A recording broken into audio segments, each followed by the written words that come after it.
Eu conversei com o deputado estadual Alex Madureira, né? Batemos um papo aí, nós exibimos aqui uma sequência, né, de entrevistas e agora vamos acompanhar a entrevista então com o Alex Madureira. Vai lá. E hoje nós estamos recebendo aqui o deputado Alex, deputado esse que é piracicabano também, tem toda uma ação feita junto, né, à Assembleia, representando Piracicaba e região. Boa tarde, Alex, tudo bem? Boa tarde, Neto, uma alegria poder estar com você aqui no Piracicaba Agora, esse programa tão importante para a nossa cidade, trazendo informação aí para a população, então te agradeço aí o convite, poder estar aqui com vocês hoje.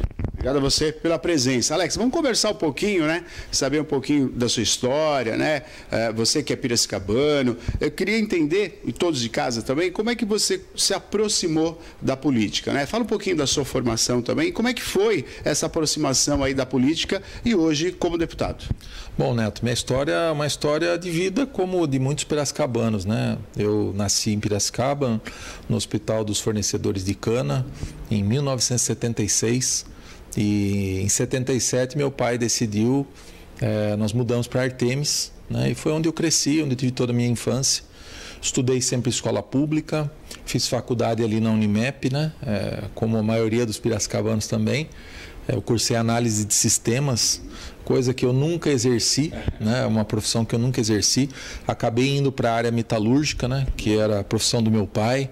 E seguindo o exemplo dele, fui fazer o Senai, fui me preparar para poder ingressar na indústria metalúrgica, onde eu trabalhei por muitos anos, até 2007, né?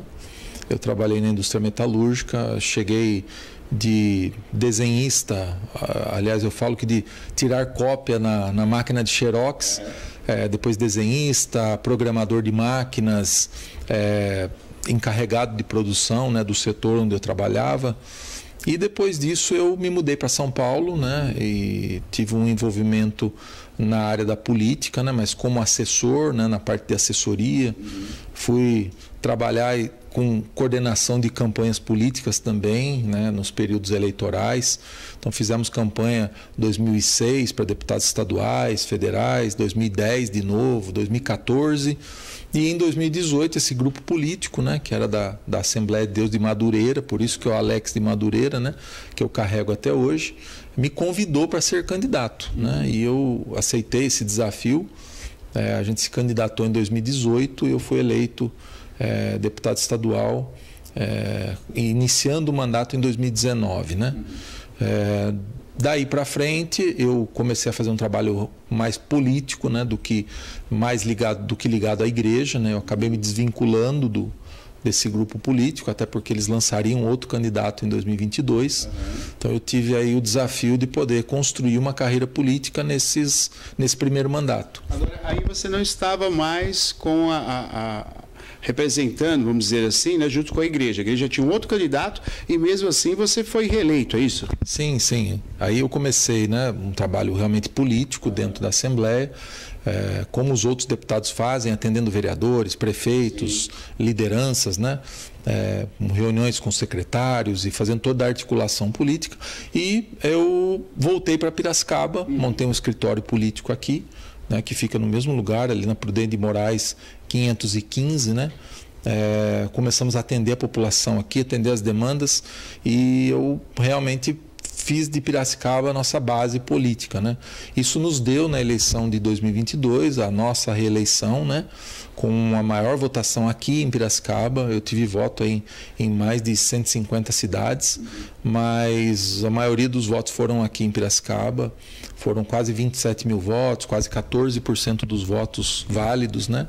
Percentual aí dos votos válidos, o que nos deu a condição de ser o deputado mais votado em Piracicaba, dentre os estaduais e federais, e continuarmos aqui representando a nossa população, a nossa região. Então, estou muito feliz de estar vivendo esse segundo mandato agora e com novos ares e novas aspirações. Perfeito. Alex, até para a gente entender quem está em casa, né? Nós hoje temos aqui três deputados que representam a cidade de Piracicaba. Mas como que é para um deputado? A gente tem que o deputado, a atuação dele é no Estado, né? A gente ainda não tem essa formatação do voto distrital. né, que seria a representatividade. Porém, a gente tem a representatividade. Você, por exemplo, nasceu na cidade de Piracicaba, obviamente que você pensa na cidade, tem um escritório aqui na cidade. Como é que isso funciona junto aos deputados, aos outros tantos deputados da Assembleia? Você atua também fora da região? Como é que é isso, para quem está em casa compreender? Será que o deputado ele só vê as demandas, do caso Piracicaba e região, ele está vendo demandas também de outras localidades no estado? Como é que funciona isso? Olha, Neto, essa é uma pergunta muito boa, né? Porque dá uma margem para a gente explicar para a população. Eu sou um dos 94 deputados que representa 45 milhões de paulistas aí no estado de São Paulo, né? Então, são 45 milhões de pessoas que são representadas por 94 deputados. Eu tenho a honra, né, a satisfação de poder ser um deles. E é óbvio, a nossa preocupação com a região ela é muito grande, mas eu não sou um legislador só de Piracicaba ou da região, né? Para eu garantir a minha reeleição, eu fiz a maioria dos votos em Piracicaba, mas eu fiz 74 mil votos. Né? Desses 74, 27 foram em Piracicaba. E aí eu tive votações, né, boas e importantes em Iracemápolis, Rio das Pedras, Americana, Santa Bárbara, Limeira, Leme, Araras, Nova Odessa, né? Então, Rio Claro, são cidades que a gente teve votações expressivas e que na soma desses votos nos ajudaram para a reeleição. Mas eu também trabalhei em outras regiões, região de Itapeva, ali de Tapetininga para frente, também a região do Vale do Ribeira, a gente teve um trabalho efetivo lá também. Lá é uma região muito pobre, que precisa de muita ajuda, principalmente dos parlamentares estaduais e federais. Trabalhei também na região de São João da Boa Vista, de São João até Mococa, né? Casa Branca. Eu fui muito para aquela região, mas é óbvio que eu tinha um olhar diferenciado para a nossa região de Piracicaba. E é onde nós trabalhamos para manter as coisas aqui, trazer as coisas para a nossa cidade.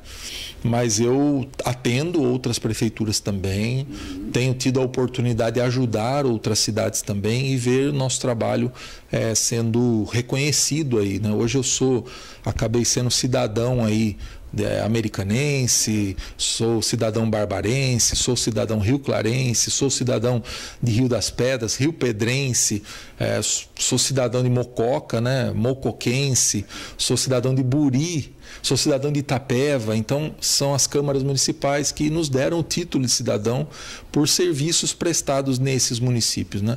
E tem títulos que eu nem fui buscar ainda, por exemplo, de Leme, nós vamos buscar agora, ainda esse mês, né? Tem o evento lá, cidadão lemense, né? Já está aprovado lá na Câmara. Então, são cidades que reconheceram o nosso trabalho, né? E esse é o trabalho do deputado estadual. E eu posso garantir que, principalmente na hora da gente fazer leis, vou te dizer pelo menos 2 ou 3 aqui que nós fizemos e viraram lei no estado de São Paulo, que não são leis para a nossa região. E vou dizer também as que nós fizemos para a nossa região.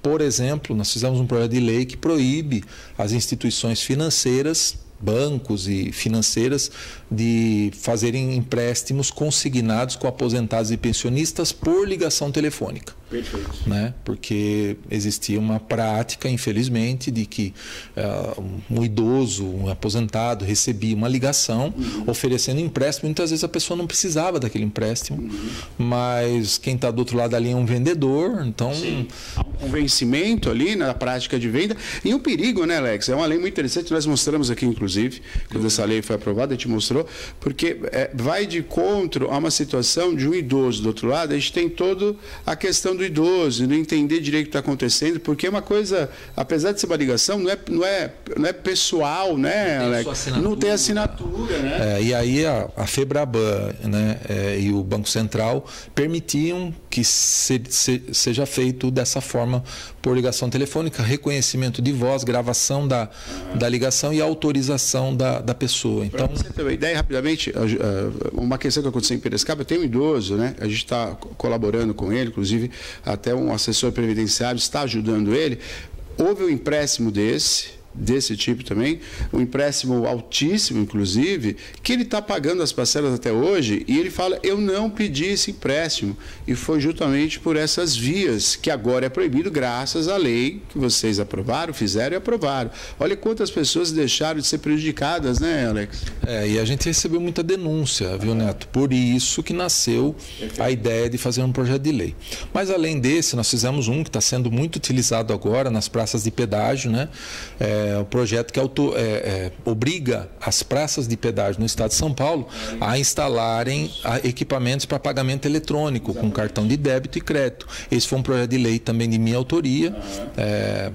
Esse projeto foi de 2019, né, que eu apresentei. Ele foi aprovado em 2020, durante a pandemia, e hoje está sendo implantado aí pela maioria das concessionárias do estado de São Paulo o pagamento com cartão de débito e crédito, né?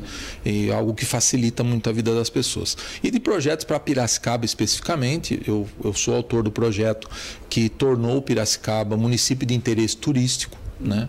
Eu já disse isso em algumas entrevistas, que eu não entendia como Piracicaba ainda não era, né? Cidades aí que não tem a vocação turística, o porte turístico que Piracicaba tem já era um município de interesse turístico, Piracicaba não era. Então eu apresentei esse projeto, foi aprovado, sancionado pelo governador. Até nós tínhamos uma preocupação, se o governador ia sancionar ou não, porque era um projeto que mexia com o ranqueamento dos municípios no estado, criando um município a mais, né? Hoje são 170 municípios do estado de São Paulo que recebem um recurso anual para fomento do turismo. Só que nós incluímos Piracicaba. Ninguém na Assembleia acreditou que nós aprovamos um projeto desse, porque tem dezenas de projetos desse parados na Assembleia.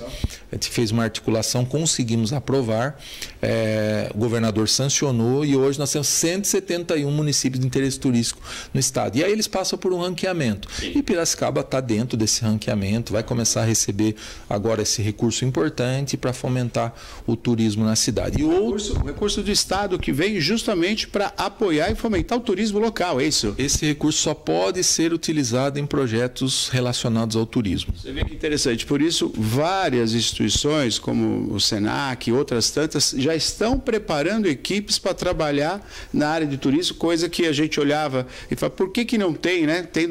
Nós temos um Pantanal do estado de São Paulo, que fica dentro de Piracicaba, né? Que é o Tanquã, entre outros tantos pontos, e agora as próprias instituições estão preparando equipes justamente por conta desse projeto que é aprovado, que vai vir verba para isso, né? Olha como uma coisa fomenta a outra, né, Alex? Exatamente. E o outro projeto que eu quero comentar com vocês é a criação do Conselho da Região Metropolitana. Nós votamos em 2021 a criação da região metropolitana de Piracicaba, votamos também a criação da região metropolitana de São José do Rio Preto, né? Os dois foram aprovados. Piracicaba foi aprovado primeiro, depois aprovamos Rio Preto.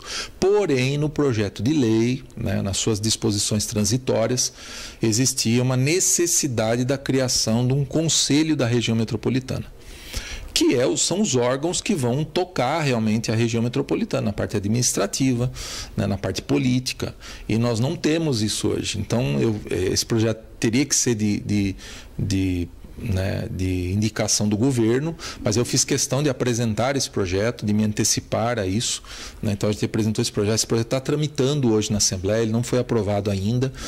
O meu projeto prioritário agora é a criação do Conselho da Região Metropolitana de Piracicaba, o que vai permitir que nós tenhamos de fato, né, um organismo aqui político e administrativo para que a região possa crescer ainda mais do que ela já é. Até para a população entender, esse conselho é mais ou menos parecido com os moldes do conselho do município, quer dizer, com representantes da área política, administrativa e a sociedade, é isso? Exatamente. E os representantes dos municípios, né? São de onde sairão as decisões. Vou te dizer, por exemplo, Neto, algo que eu estou buscando também no governo do estado, que é o transporte metropolitano, né? O que é o transporte metropolitano? Como tem em São Paulo, como tem na região de Campinas. Então, você permitir que os ônibus trafeguem entre os municípios, você pagando uma passagem só. Perfeito. né? Então, é um ganho muito grande para a região. Por exemplo, quem mora em Charqueada e trabalha em Piracicaba, quem mora em São Pedro e trabalha em Piracicaba, quem mora em outra cidade aqui da região metropolitana, Saltinho, Rio das Pedras. Pode falar uma situação que aconteceu? Questão de 6 meses atrás, nós tivemos aí o impedimento do ônibus que fazia transporte de Rio das Pedras para Piracicaba. Centenas de pessoas que usavam esse transporte, que trabalhavam em Piracicaba, deixaram de trabalhar em Piracicaba ou tiveram um gasto maior de transporte, justamente por uma lei que ainda existe, que proíbe o ônibus urbano ou de equipamento urbano atravessar o município, sendo que a gente está do lado da cidade. Com essa lei, isso vai terminar, você vai ter um transporte obrigatório rodando essas cidades da região metropolitana, né, Alex? Exatamente. E sem a necessidade, Neto, é importante salientar, por exemplo, como funciona o transporte metropolitano na capital de São Paulo. Se você pegar um ônibus em Guarulhos, você vai descer em alguma estação do metrô, sim, você vai fazer a chamada baldeação, você não vai pagar uma outra passagem, você vai poder pegar o metrô e ir para outro lugar. Né? Da mesma forma vai acontecer no transporte metropolitano da região metropolitana. Se a pessoa vier até a rodoviária, ela vai ter que ter uma ligação com o terminal de ônibus, e ela vai sair, vai pegar o ônibus para qualquer lugar, não vai pagar outra passagem. Né? Então, é para facilitar o transporte, para interligar o transporte entre as cidades da região, né, que fazem parte da região metropolitana. Isso já acontece em Campinas, isso já acontece em São Paulo, e a gente está lutando para que o mais breve possível aconteça em Piracicaba. Alex, vamos falar então, acho que é interessante a gente falar, né, que hoje o Alex é pré-candidato à Prefeitura Municipal da cidade de Piracicaba.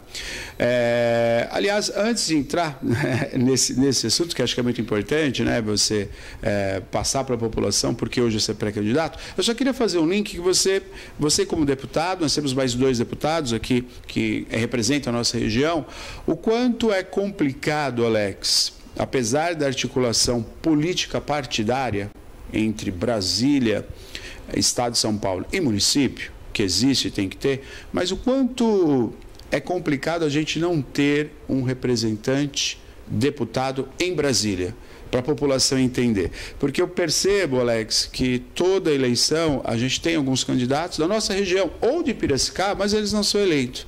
São outros candidatos, são eleitos, tornam-se deputados, mas a gente não tem um representante da cidade. Fala um pouquinho sobre isso também, que é interessante, porque as emendas que vocês 3 fazem são dinheiro vindo do Estado para benefício da cidade de Piracicaba. E é muito dinheiro, Alex. Se você pegar vocês 3, os 3 deputados, a gente tem uma somatória muito alta, uma cifra muito grande de investimento em educação, segurança, investimento em transporte, investimento em vias. E isso viabiliza a ação das prefeituras. E o dinheiro do governo federal, Alex? Como é que a gente tem essas emendas sem ter um representante lá? Fala um pouquinho sobre isso. Neto, se torna muito mais difícil, né? Piracicaba, historicamente, sempre teve representantes, tanto no âmbito estadual quanto federal. Nós chegamos a ter em Piracicaba 3 deputados federais no mesmo mandato. João Herman Neto, Mendes Tami e Machado. Os 3 no mesmo mandato em Brasília, né? Também tivemos no último mandato agora 3 deputados estaduais. Sim. A Bebel, o Roberto Moraes e eu. E hoje nós continuamos tendo 3 deputados estaduais, mas já há 2 mandatos nós não temos representantes em Brasília, né? O Tami, no último mandato dele, ele ficou suplente, assumiu uma parte do mandato, mas depois nós não elegemos mais ninguém como representantes federais. Você fez um panorama muito importante, nós deixamos de trazer recursos. Eu vi hoje, por exemplo, uma publicação do Hospital dos Fornecedores de Cana, anunciando uma emenda de um deputado federal, do Eduardo Bolsonaro. Né? O Eduardo, ele conhece o Hospital da Cana, já esteve aqui várias vezes na Santa Casa, já mandou muito recurso para cá. Mas ele manda uma pequena parcela do recurso que ele tem disponível, porque ele atende outros municípios também. Se nós tivéssemos um deputado federal em Piracicaba, com certeza nós teríamos alguém que teria um poder de entrega de recursos para a cidade muito maior. Mas não é só isso. Vou te dizer o que vai muito além das emendas parlamentares. Hoje, por exemplo, não foi com emenda parlamentar, eu entreguei o piso novo da quadra do Sul de Menuce, junto com a diretora da escola. Então, foram 550 mil reais investidos pelo governo do Estado, mas que não saiu nenhum real de emenda. Foi a articulação política. Né? Como na pandemia, nós conseguimos 3 milhões de reais para o hospital regional manter as UTIs abertas por mais 3 meses, né, durante a pandemia. O governo federal cortou o repasse para os hospitais filantrópicos em determinado tempo da pandemia. Então, o governo estadual conseguia manter por um tempo, então a gente conseguiu uma articulação para que viesse um recurso estadual para manutenção. Então, isso é articulação política, né? Que às vezes ela ultrapassa o poder das emendas, né? Então, o fato de nós não termos um deputado federal hoje, ele faz com que a gente não tenha essa articulação política em Brasília. Alguém que lute pela cidade, que brigue para que as coisas venham para cá, né? Para que os programas do governo federal venham, para que o recurso do governo federal venha, para que o recurso dos ministérios venha, porque em Brasília é um pouco diferente das secretarias de São Paulo. Quando se abre o orçamento em Brasília, o orçamento diretamente vai para os ministérios. E quando o ministério não usa o recurso até o final do mandato, até o final do ano, ele retorna para o caixa do governo. Então tem muitos programas, Ministério das Cidades, Ministério da Saúde, de todos os ministérios, né? Que são programas que as cidades podem se conveniar com o governo federal. E nós estamos deixando de ter muitos desses convênios por não ter uma representação federal, coisa que não acontece no Estado. Perfeito. Até porque nós temos 3 representantes. Claro, a gente tem que contar que uma dessas representantes é oposição, então tem uma dificuldade também, que vem a questão política que você falou, de não conseguir trazer as coisas porque o governo não atende, por exemplo, o pedido desse da quadra do sul de Minus, como eu disse, como a reforma do muro da escola de Artemis, como a reforma do José Romão, que caiu o telhado da biblioteca, como tantas outras escolas de Piracicaba, que a gente conseguiu o recurso para que obras fossem feitas nessas escolas, né? Então, isso é articulação política, que eu digo que vale, às vezes, muito mais do que a própria emenda parlamentar, porque a gente consegue conquistar muito mais, mas dá trabalho, né? Você tem que ir atrás, você tem que insistir, você tem que fazer reunião, tem que ter projeto, você tem que cobrar o governo para que as coisas aconteçam. A gente vive hoje uma situação bem complicada, que foi uma lei que foi criada, né? Limitando o salário de vereador e de prefeito. E para quem não sabe, quando você faz isso, o prefeito vai ter que ganhar esse valor durante 10, 20 anos. Você limita também o aumento no valor salarial de todos os outros funcionários públicos e, obviamente, os médicos. E a gente vive isso, você sabe também como deputado, médico que aqui trabalha, médico que aqui nasceu, médico que mora na cidade, vai trabalhar em cidades vizinhas, porque o valor pago pela cidade é muito baixo. Né? Nós temos uma cidade vizinha, Águas São Pedro, que paga mais para o médico. E hoje a gente tem uma falta de médicos na cidade. Fala um pouquinho dessa situação, queria a sua opinião sobre isso. Como é que faz uma lei dessa, cria-se uma lei como essa, que a princípio tu não acha bacana, eu como cidadão, pô, que legal, né? Não vai ficar aumentando o salário do prefeito, o salário dos vereadores, só que a gente não consegue enxergar a real e agora estão pagando preço por isso. Fala um pouquinho sobre isso, Alex. Eu acho que é bom a gente fazer um contexto para a população entender, porque a gente tem que separar heróis e vilões, né? E às vezes tem gente que tem um estereótipo de herói e na verdade é vilão, né? Os prefeitos anteriores, por exemplo, não tiveram coragem, não tiveram vontade política de consertar isso, né?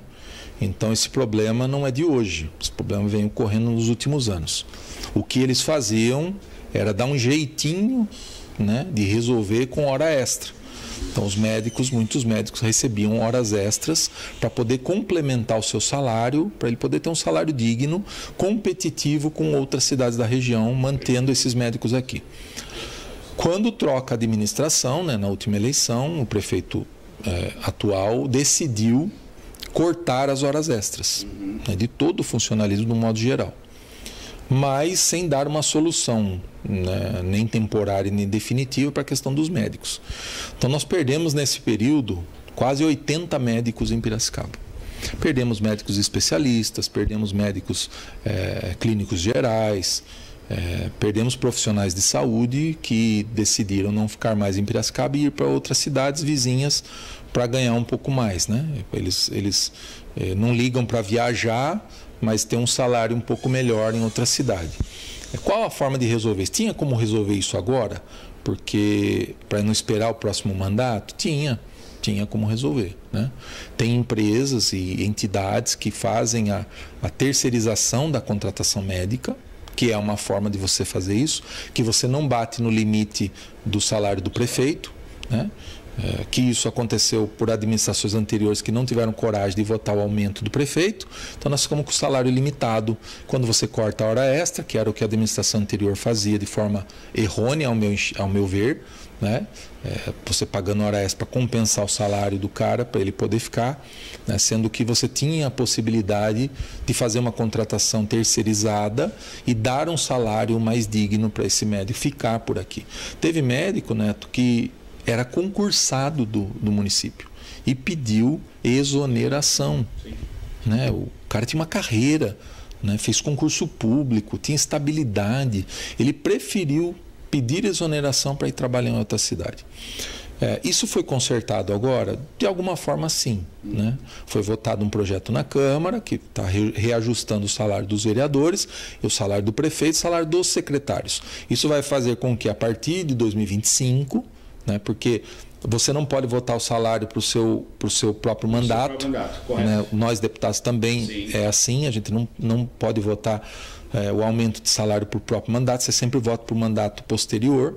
Então foi feito isso em Piracicaba. Em 2025 o salário do prefeito, dos secretários e da Câmara Municipal está sendo reajustado. Isso vai consertar esse problema, mas nós teríamos como ter resolvido isso antes, se fosse feita a terceirização. Como funciona essa terceirização? É uma OS, como as pessoas criticam muito, né?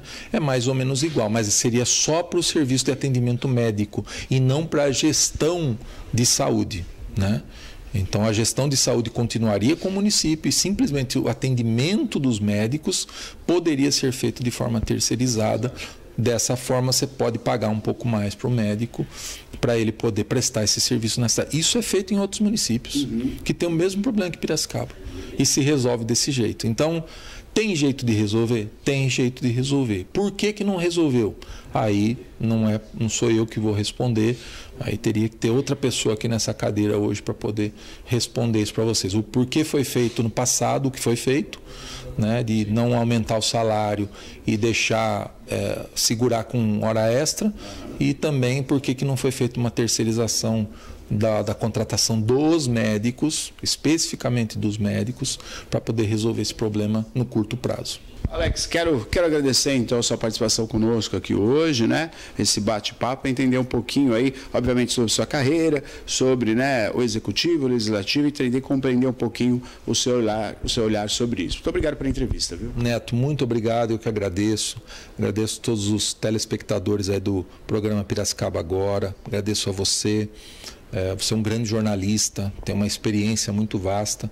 É um orgulho para nós aqui de Piracicaba termos profissionais como você, como tantos outros que nós temos no jornalismo, na mídia piracicabana.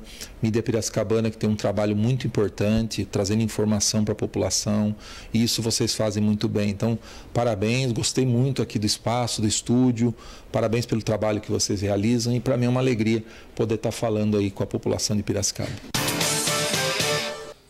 Muito bem, tá aí então Alex, deputado estadual, né? Explicando aí, falando um pouco da sua carreira e falando um pouquinho sobre toda essa logística entre deputado estadual, deputado federal, entre, né, estar junto à Lesp, como funciona, né? Isso é muito importante para todos nós sabermos, né, quais são as regras aí e o que faz um deputado. Muito bom. Obrigado, Alex Madureira.